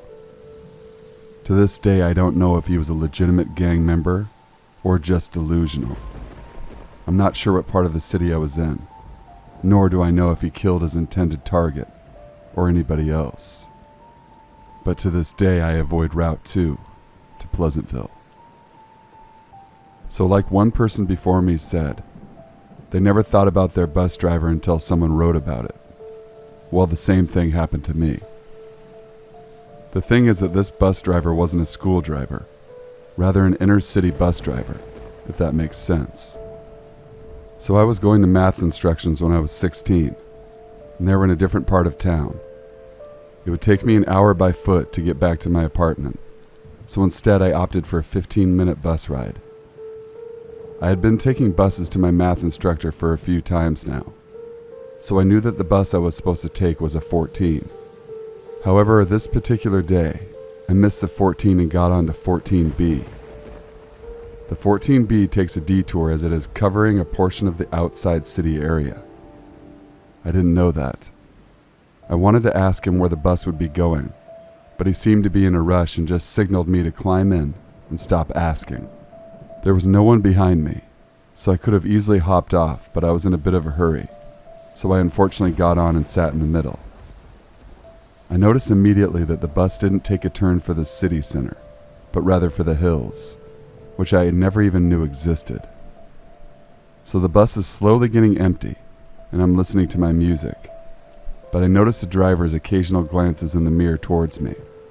We made eye contact a few times. I'm slowly panicking because I've never been to that place before, and I could literally see my whole town from the hilltop. My worst fear at that moment realizes when the last passenger leaves the bus. Now only him and I were left, and he turns around and asks me where I'm headed. I explained to him that I need to get off at the first station in my part of the town, and he grins kind of wickedly. I was panicking, my social anxiety over the roof, and this guy, who is about 40 to 50 years old or so, tells me to go and sit right behind him. I hesitated and he said, "Go on." I somehow scrambled out of my seat and sat behind him, and he started driving again. He kept saying something even as other passengers boarded, but I can't remember what exactly. I only remember him promising me someone would be waiting for me at the station. At that point, I say I could exit on a different station, to which he replies with, "I'd rather you leave on that one." He finally gets to my station and I bolt out of it, not looking behind me. I later told the story to my best friend who lives in the area, and she told me he was always like that, and that I should definitely avoid ever getting on that bus again. So creepy old bus driver, let's never meet again. Here is something that happened to me 3 years ago, and sticks with me, especially when I'm out at night. I was on my way back home from a late night gym session. The gym is right next to my campus, but my flat was on the complete other side of the city, so I was definitely making sure that I caught one of the last buses. Otherwise, it was a long, long walk back. I got to the bus stop, and it was empty except for one older guy who looked pretty disheveled and out of it. Already this was setting off alarm bells in my mind, so I stood far away from him and began to wait. The bus tracker said that the next bus wouldn't be here for another 15 minutes. Damn it. Oh well, I put my headphones in and started listening to one of my podcasts to pass the time, so I definitely wasn't making sure that I got caught on the last bus. Otherwise, it was a long, long walk back. It should be noted at this point that I have dwarfism. I'm 4 foot nothing and about 80 pounds, and I'm used to unwanted attention. It was against my better judgment that I was even on this late, by myself in an unfamiliar part of town. I must have let my guard slip because I suddenly felt a hand on my shoulder, and the man was standing right next to me. Too close. I looked up at him and he was saying something to me, so I took my headphones out to hear him. You all right there, pal? I was saying I've never seen one of you before. He was swaying and grinning at me. I'm all right, thanks. What bus are you getting? I did not want to answer that truthfully, but there were only 2 buses left to come that night. I said it was the other one. He looked disappointed. I've always wanted to meet one of you. He stood there and stared at me for what felt like a whole minute. I felt his eyes all over me. Now I think I understand what women mean when they say they felt like a piece of meat. Eventually he said, "Do you have sex?" I've had some inappropriate questions from strangers before, but that took the biscuit. I should have said it was none of his business, but I found myself saying, yes, uncomfortably. He seemed to contemplate that for a while, amused by the idea. What's it like down there? I've always wanted to know. From his tone, he sounded excited. I took a couple steps away from him. This time I was more prepared. That's not really any of your business, is it? I was thinking about how long the walk would be back home. He was getting the bus I needed. I didn't know where the other bus went. Was it worth going through with my lie? I didn't know. I suspected that he would get on the same bus as me regardless. He took another step closer. This was the moment I actually got scared. He saw me step backwards and didn't care. He knew I was uncomfortable and didn't care. That means it's big, he laughed. I bet it does. I've always wanted to have sex with a midget. That was it. I wish I would have said screw off or leave me alone or something, but I was just too scared. I need to go, I blurted and walked as briskly as I could without running. It would take him no effort at all to catch up with me. I pictured him walking behind me with his much longer legs, but I didn't want to look. I walked for a couple minutes before I finally glanced back. He was still at the bus stop, but he had moved about 10 feet to stand at the edge of it. I could only see his silhouette against the light of the bus stop, but I could tell he was watching me. I turned around a corner street just to get out of sight. I walked the full hour and a half home, picturing him following me the whole way. Creeps me out to this day.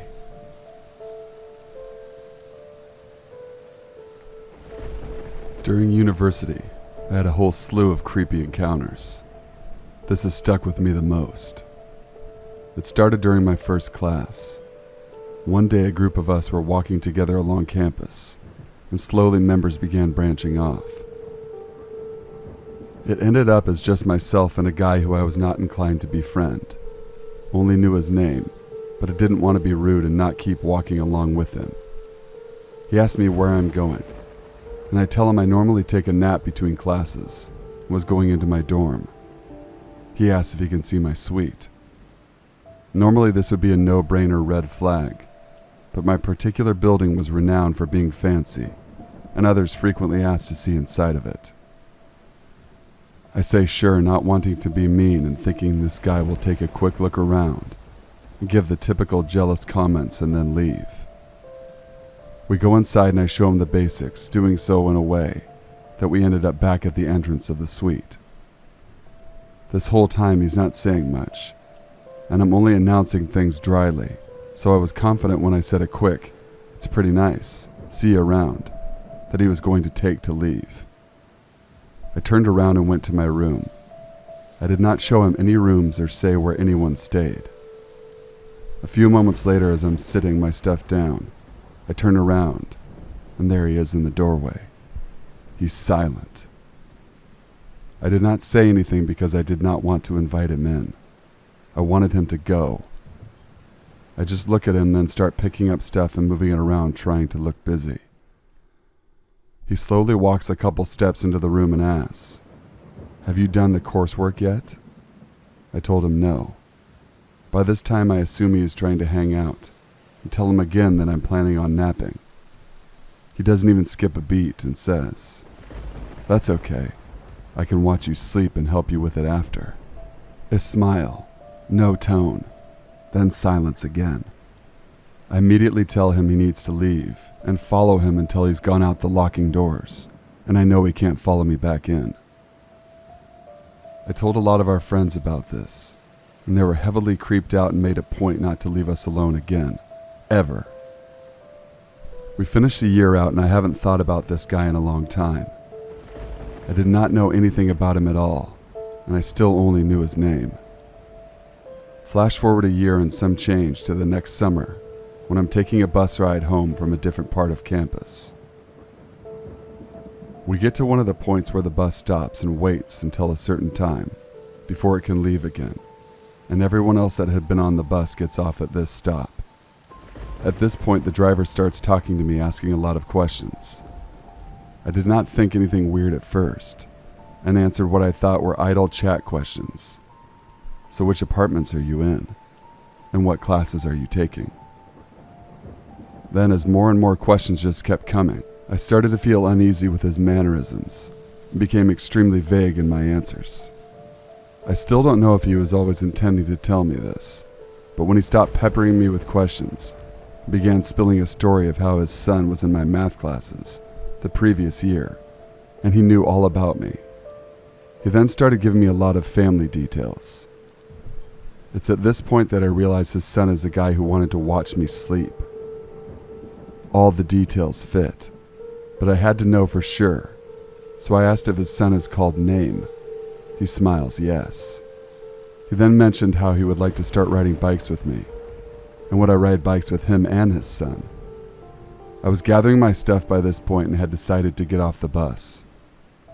There are 2 doors, one at the front and one halfway, which was closest to me. The door stays open while the bus is at these stops, so people can hop off and on, and the driver normally gets off and takes a break. As I'm getting my stuff and getting up, the halfway door is shut. I look again at the driver, an older man but much larger than my petite frame and build. He is now standing facing me, but the front door is still open. He asks again, "Will you ride bikes with us?" I want off the bus and think the only way is to pacify him. I say yes, and make my way to the front door, not knowing how to get around him. He looks pleased but asks where I'm going. I try and tell him I've decided to walk home, but he still blocks my way and tries to talk me out of it. I'm firm in that I want to walk from here, but he will not move. I'm standing in front of him wishing to move, but my body is frozen in place. Slowly he decides, "Give me your number and then I'll let you go." I really don't want to do this, but I also want off this bus immediately. My first thought is to give a fake, but I'm so glad I didn't as he immediately dialed the number. It was a test. Seeing my phone ring and watching me save his contact, he moves enough that I slide by and make it off the bus. After making it home, I go to block his number and already have multiple missed calls and a voicemail of him just breathing. The situation was reported, and I did not see him on a route for a long time. But around a year later, I was getting on another bus and noticed he was back. I've never covered my face and backed off of public transit faster. Let's never meet again, father or son. I am female. When I was 10 years old, my family relocated from Delaware to South Carolina for my dad's job. We lived near all of our family and had never moved before. One of Dad's selling points about the move was that people in the South are so friendly. I just finished 5th grade and would be starting 6th in South Carolina. I rode the bus to and from school in Delaware, and so there wasn't a lot of anxiety about riding the bus after we moved. 6th grade started and I was excited about my new school and loved my teacher. Dad was right. People in the South are polite and friendly. Well, most of them are. Anyway, one day in the fall I got off the bus at my stop after school, and a man in a dark green VW Beetle was behind the bus, pulled off the main road, and called out to me as I was walking towards my house. I turned around and probably even smiled at him. I had no real stranger danger fears at that time. I walked up to the driver's side of his car to see what he wanted. I figured he wanted to ask for directions or something, and I planned to tell him I just moved here and didn't know, but oh boy, he didn't need directions. He was after something entirely different. He smiled at me and said something I didn't catch, comprehend, or understand. So I said, "What?" or "Excuse me?" to get him to repeat it. I got a little closer so I could hear him better, and he said, "Do you want to have sex?" So at that time I didn't know what that meant, except that maybe I kind of did, and knew that it was a bad word. I didn't know what to do, whatever that meant. I turned and ran to my neighbor's house and didn't look back. I was crying and they called my mom and my parents came, and my parents called the police about it. A couple of days later, the police department had a sketch artist come meet my parents and I at the station to work with me. I did the best I could, but honestly, I wasn't studying the man's features or even trying to remember his face at the time of the incident, so I don't know how accurate it actually was. My parents and I thought that was the end of it. Nobody really thought they would find him. The cops were saying things like if they found him, he would go to jail for a while, for his obscene question to me. My mom was nervous that if it came to that, I would have to go to court and testify, and she didn't feel good about putting me through that. She was worried that even as an underdeveloped 10-year-old child, the defense would attempt to shame me in some way, or say I was asking for it. About a week later, I was getting off the bus and I hear a car horn beep. I looked to see it and it was the same guy, same VW Beetle, smiling and waving at me. I was stunned. I blankly waved back for some reason, but at the same time memorized his tag number. I repeated it to myself over and over as I ran to my house to write it down and call Mom. Cops were notified and the guy was identified. He lived 20 minutes away in another town. His local cops knew and were friendly with his family. The good old boy system. So he didn't go to jail, but apparently they told him to stay away from me. I never saw him again and I hope I never do. I wonder how many times he might have followed the bus and watched me that I never even knew about. Dear pedo pervert predator, let's never meet again. This happened last night as I was coming home from work. I'm a 23-year-old woman and I don't have a driver's license, so I take public transport or Uber a lot. I've had several people give me general bad vibes and make me feel unsafe. But this is the first time somebody has crossed the line from creepy to scary with me on my commute. I stayed a little later than usual at work yesterday because I'm trying to learn After Effects and I wanted to spend a little more time on the practice project I had going. I left the office around 5:45 and walked 10 minutes to the bus stop. The sun was going down, but there was still light in the sky. I didn't have to wait long for the bus. The driver pulled up and was very friendly as she scanned my ticket, which is on my phone. I took one of the seats that faces the inside aisle, which I prefer not to do, but it was the only place to sit where I didn't have to sit directly next to somebody who was already on the bus. Because, I value personal space. After a few stops, we made a stop near the major university in my city. A young guy got on, probably younger than me, but not by much, and sat directly next to me. He smelled awful, but not as bad as some people I've encountered on the bus, so I didn't think to move or anything. Right away, he made a sound like, "Ha!"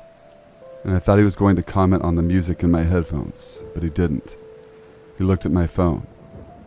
"Are you on Facebook?" "I'm on Twitter." Never understood it. "You ever sold anything on Facebook?" I said no. He kept asking me weird questions like that, like he just wanted to talk to me and he didn't care what it was about. At this point, I figured he was trying to flirt and was just bad at it. So I politely answered his questions and tried not to be too friendly about it. He asked if I was a student, which I'm not, and whether I would rather live in a mansion or an apartment. Obviously a mansion, I told him. He said his goal was to have a house big enough to put a skate park in. That's a good goal, I said, thinking that this guy was probably not playing with a full deck, but not wanting to be an asshole about it. He said, "You're awesome." And he asked me, "Are you looking for a best friend?" I said no, that I have a best friend. We've known each other since we were 8 years old. And then, like it was so casual, he said, "And we've known each other since we were 8 years old." And then, like it was so casual, he said, "If you tell me where he lives, I could kill him." I didn't know what to say. I looked around for someone on the bus to intervene, but no one had heard what he said. So I just said, probably not." He laughed. "You smell good." I just put my headphones back on and tried to tune him out. There were no available seats for a couple of stops, so I just had to sit there with him talking in my ear. I couldn't hear him. I was listening to Pedro Fernandez as loud as I could. As soon as the seat opened up, I moved away from him to forward-facing seat and put my purse next to me in a defensive position. I started to get worried about whether this guy would get off the bus before I did. My destination was pretty far down the line, but I didn't need him following me home or even knowing where I usually get off the bus. What would have stopped him from waiting for me? I texted my roommate to pick me up at the Hooters halfway home. Right as I did this, he got off downtown. And lucky for me because my roommate was busy and couldn't pick me up. Also, my childhood best friend is a girl. I wasn't about to tell him that, though. So creepy guy who wants to kill my best friend, take a different bus next time. Back when I was 15, I picked up my younger brother from elementary school every day, and we would bus home together. We had to transfer 2 times, and this happened at the same stop at the second transfer. One day I saw an old Caucasian man get onto the bus after us. He looked around 60 years old with white hair, and he was really large. Since there was no seats available, I stood up to offer my seat to him. He gave me a smile and thanked me. I thought nothing of it. After a few minutes, I noticed that he was still staring at me with a smile, and at that time I thought he was just appreciating the fact that I gave up my seat for him. After another while, I just started to get uncomfortable because I was noticing that maybe he had mental health issues, or he was just slow because of his age. I took my brother by the hand and we moved back towards the back of the bus. By the time our stop arrived, the bus was pretty empty. My brother and I exited, and we started walking in the direction of our apartment, which was only a few feet away from the bus stop. I was pretty paranoid from earlier, so I turned around to check if anyone had followed us off the bus. I saw the old man walking in our direction, and I internally panicked. I reasoned to myself that maybe he lived in this area as well, and it was just a coincidence that he was walking in this direction. So I kept walking towards the gate of my apartment. My brother and I got to the gate, and I was digging in my backpack for my keys. Suddenly I felt a tap on my shoulder, and I looked up to see the old man smiling at me. I didn't know how to react, so I just said hello, and kept looking for my keys while I kept my eyes on him. By that time I was really creeped out, because his stare was so intense. He said thanks for giving your seat for me, and asked if I was free to go for lunch with him, so he could really thank me. In my head, all I could think was that it was around 4 o'clock. So why would he want to go to lunch? I quickly declined, shoved my brother past the gate and slammed it behind me. The old man just kept smiling and staring as I looked back, and I was glad that I was able to escape from him. A few days passed and I thought nothing more than the incident. Then one day I saw him again at the bus stop. I tried to stand as far away as possible and tried not to look in that direction. I could feel him staring at me, and I remember just wishing that that bus would come faster so I could get away. We got onto the bus and I could still see him smiling as he stared at me, unblinkingly out of the corner of my eye. I tried to keep my attention on the book that I was reading and not let it bother me. When our stop came, my brother and I quickly got off the bus and sped walked to the gate. I turned around to check if the old man had followed us off the bus, and was immensely relieved that he didn't. I looked at the bus as it drove past, and I remember seeing him by the window seat, just staring at me. For the next few weeks, he just kept showing up at the same bus stop. Sometimes I would see him sitting by a ledge, and when he saw us, he would get in line for the bus. Sometimes he tries to go up to me and initiate conversation. I always ignored him the best I could, and keep my brother on the opposite side of him with me in between. I was immensely glad that I lived in an apartment so he didn't know where we exactly lived. I never told my parents about it, and although I contemplated telling someone, I never did. Plus, there wouldn't be any evidence. I also thought that because he was an old man, he couldn't do much harm. Maybe he was just lonely. I just tried to put up with it the best I could, and stay as far away as possible from him. I also couldn't take another bus because the bus didn't come often, and we had to go to extracurricular activities afterwards. Then one day he initiated conversation again and started telling me that he was a rich man. He showed me the gold chain around his neck and the gold rings around his finger. I was mildly offended that he thought this would make me want to talk to him, so my brother and I went to a nearby supermarket to try to avoid him and take the next bus. I thought that he would give up and just take the bus, so I wouldn't see him when I went back, except he followed us into the supermarket. I walked through a few aisles to try and lose him. After I couldn't see him anymore, I decided to buy my brother a treat to calm him down. We headed back to the cashier's area and lined up. Then I felt a tap on my shoulder and I saw the old man with a $20 bill in his hand. He offered to pay and I said no thank you. I think he said okay and just walked out. I didn't see him afterwards at the bus stop and thought that maybe he took the hint I wasn't interested in anything to do with him. Luckily, this happened a month or two before summer break, so I didn't have to take that bus route anymore. I also didn't have to go to extracurricular activities, so my brother and I took a bus at a different time. Fast forward a year, I was walking my brother to summer school every day during the summer. On that route, we walked past a subway stop. One day we saw the old man at the stop. We quickly walked away hoping that he didn't see us, but he must have seen us, because every day after that, he was sitting outside the subway stop. He didn't try to initiate conversation, but he was always staring intensely at me from afar. I started getting nightmares of him kidnapping me or taking a knife to threaten me. After a week or so, my brother and I just took a different route to school. I didn't see him again until last year. I saw him at the bus stop on my way to university, and my heart automatically started beating faster, and my hands became clammy. He must have seen me because he smiled and stared at me without blinking. Luckily, since my classes aren't a set schedule, he wasn't able to lurk at the bus stop again waiting for me. I still see him on rare occasion at bus stops around where I live. But for the sake of my sanity, old man, let's not meet again.